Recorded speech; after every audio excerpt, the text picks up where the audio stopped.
Howdy-do, everybody. This is CT over the NYC Indian, and today we're going to be reviewing Love After Lockup, Get Right or Get Left. This is going to be brought to you from an urban Native American perspective, a mixed perspective, and a secular perspective. So let's dive right on in.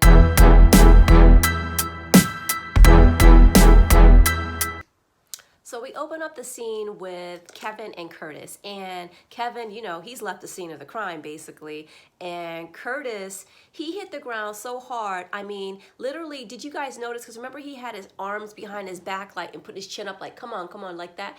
He literally fell just like that too, with his arms behind. It was just like that. It was so funny. Oh my God, that was so funny.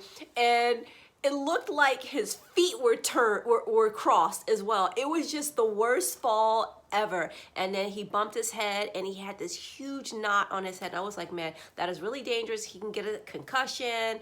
Like, I don't know what's going on with that. Like, and then the ambulance came to, check him out and everything. But, he was still trying to drive, and they're trying to, like, not let him drive. That was just a complete mess. Now, the craziness about this is that, as Kevin is leaving, he calls somebody up. I don't know if that was his mom or somebody saying, I knocked this guy out and everything.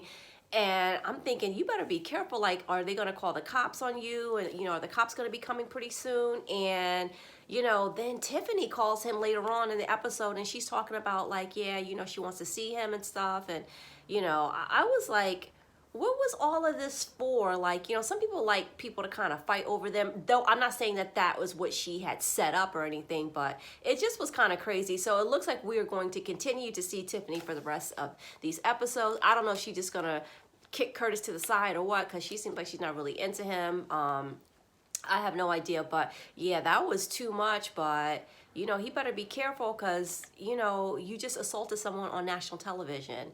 If he decides to press charges, I mean, we saw what happened with Will and Chris Rock. I mean, Chris Rock didn't press charges, but, maybe, I don't know, can they retroactively, is there like a statute of limitations? Like, maybe they can wait a year and maybe decide to press charges? I don't know. So now we have Indy and Harry, and basically the bottom line is they go to some psychic, and, Harry says in the confessional that he doesn't want to be with her. Now, Indy is the type of person that if you were to roll back the tape and let her see what he just said, she'd probably, go into some lecture about how he needs to be more responsible, but she's basically not going anywhere. She's still there at the sister's house with no job, no, living off of somebody else, what a felon. It's so hard to understand. And now it's time for him to go visit his little girl, which we didn't know about, or I don't remember him mentioning anything about having a little girl. She is cute as a button. Definitely old enough to know who her dad is, and I guess the mom kept her in his life, so she definitely recognized him. And then we got to see him say, "Oh, I'm gonna do what I gotta do for my little girl" and stuff like that.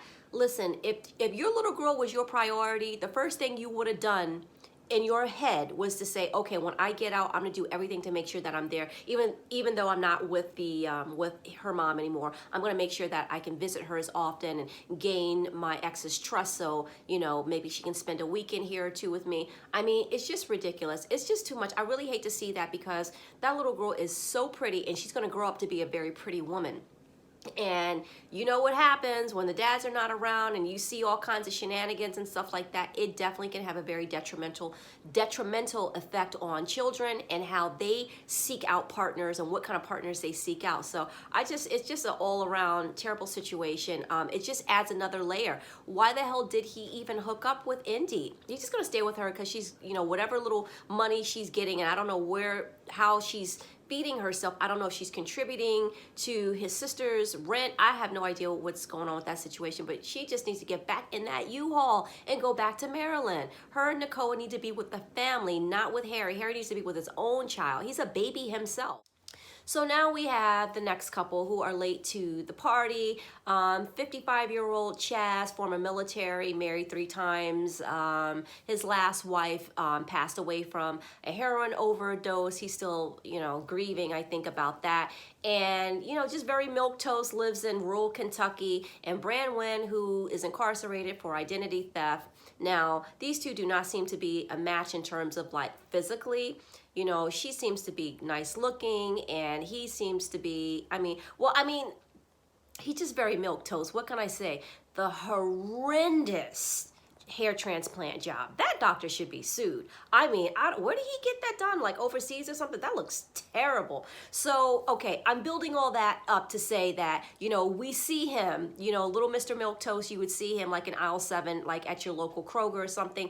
And we see him rehearsing in his, you know, just everyday, normal, run-of-the-mill door, you know, band next door, demonic, heavy metal band. And, you know, I was quite entertained. Listen, I'm very interested in the subcultures, right? I am not a religious person, so I am not personally offended by people who are into, you know, like really crazy, weird crap, like demonic stuff, whatever. They're just weird to me, that's all. So anyway, yeah, he's on the phone with her, and, you know, the band member with like the demonic, you know, contact lenses kind of going to different directions, all the piercings is like, you know, usually, you know, girls like that, I don't know, but, you know, hey, she's a winner, you know, she looks pretty good, she looks really good. And, you know, his sister is concerned about him because, like, he just has his life with his little cat. His house looked, I mean, from what we saw, it looked to be pretty clean. He just lives a very, like, a ordinary life, and he is just waiting for this woman to come out. And you know, when we saw her on camera, she had to wear a mask because I guess in the facility she's in, for phone calls, they still have to mask up, which is good. You don't want her bringing home COVID, right? So, I mean, you know, but you could kind of see like from here to here what she looked like. I mean, she looked like a nice looking lady, like, and then basically, and based off of those pictures that he showed us, I don't see her being with him on the outside world, not for too long. I mean, now she did seem normal though. That's the thing that got me. She really did seem normal. So is this going to be one of those situations where, you know, like a Brittany and Marcelino kind of thing, or is this, are we gonna watch like the plane crash unfold basically, because she's gonna be out there, you know, out in the streets as soon as she gets free. We will see. It is definitely too soon to tell, but yeah, I don't know. I mean, he would not normally be able to pull someone like her unless he's very wealthy. Now, I don't know how much money he's like squirreled away with his retirement and, you know, all that stuff, you know, with his savings over the years, but, you know, he's been through, you know, a few marriages, so I can't imagine he's, you know, rolling like that, but he has a pretty nice home.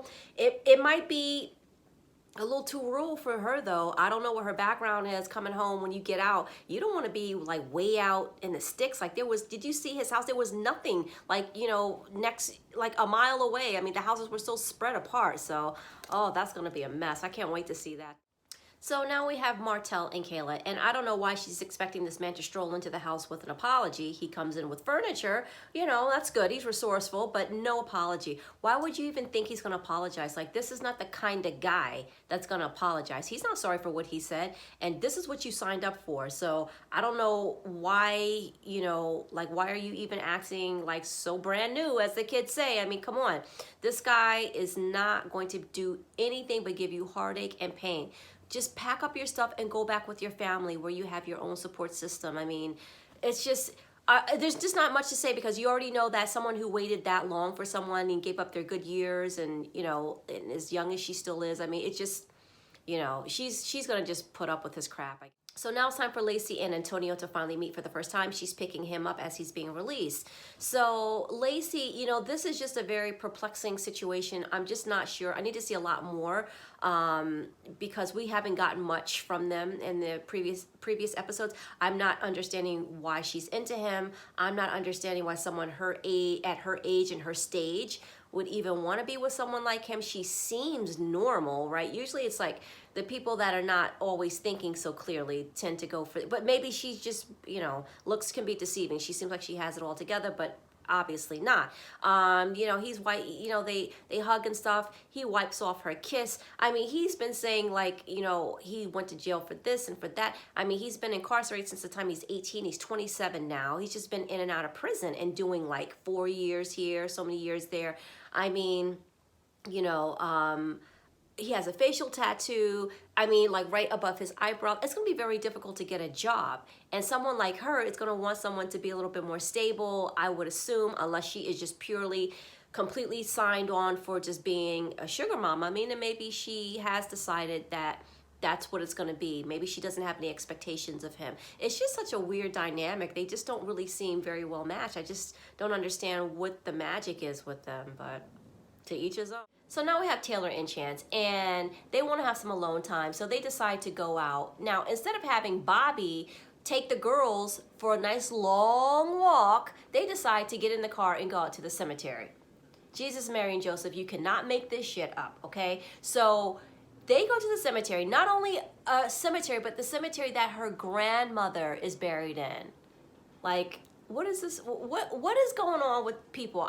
The thinking, the logic is just, I don't understand. So they get back, the kids are wild and jumping on the bed, their hair's all disheveled. It looks like they've been eating sugar packets for the past, 2 hours or whatever. Bobby's all holed up in the room, not looking after the kids. Very easily a child can, these are young children. The oldest is a young child. Imagine with that really little one, taking a little knife or something and putting it in a light socket, and especially when they're all hyped up on sugar and, I don't know that they were eating sugar, but they looked like it. They were just really, they were being like very hyperactive and stuff like that. So I just couldn't believe it. Now, Chance had no position, like whatsoever, to say anything about Bobby and her babysitting or whatever.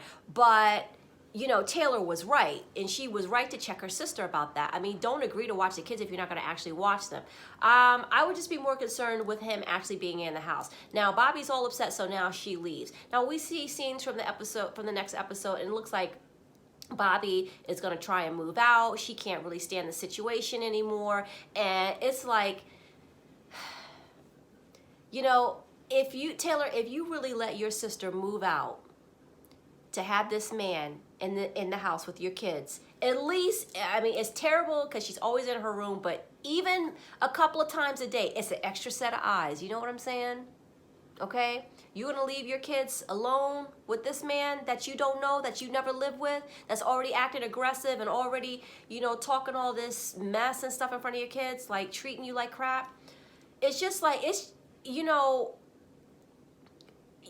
listen, some people have had their kids taken away for less. And I just don't understand why it is acceptable legally to have children. There should be a law. There should be a law that children should not have to be exposed to people coming out of prison, especially for violent offenses or that have had any history of violent behaviors. And I know he was on pills or something, he said, and he robbed a bank or whatever, but still, there should be a law that your kids should not be around, or not a bank, I don't know, he robbed something, but your kids should not be allowed to be around anybody who's been, involved in stick-ups and, violent crimes, domestic abuse. There should be some kind of law. Why are these little girls why don't we just have to sit back and just watch these little girls be around this guy because the mom made, the decision to expose them to her? They're babies. When they're babies, that's the chance, the opportunity to restart, the wheel and get a clean slate and just date and don't bring them home. Why are you bringing these men around your children? Oh my God, it's so frustrating. So frustrating. You just want to shake and smack them all through the TV screen. But anyway, that's it for this week. Thank you so much for tuning in. I'm enjoying the engagement, the comments. I try to get right back to you guys with the comments when you guys leave me comments. Let me know what you think. What is going to go on with the new milquetoast, demonic, heavy metal band guy? Because we see some scenes for next week where it looks like she's going to be there, right? So, she's already getting text messages and stuff. So what do you guys think about this couple that's coming up? So anyway, let me know. Leave your thoughts below if you feel like it. If you like the video, please give it a thumbs up. Subscribe. Share the video, and definitely turn on your notification bell so you know when I'm coming with a new video. So I will see you guys soon. Please stay safe, take care, and chipisalacho.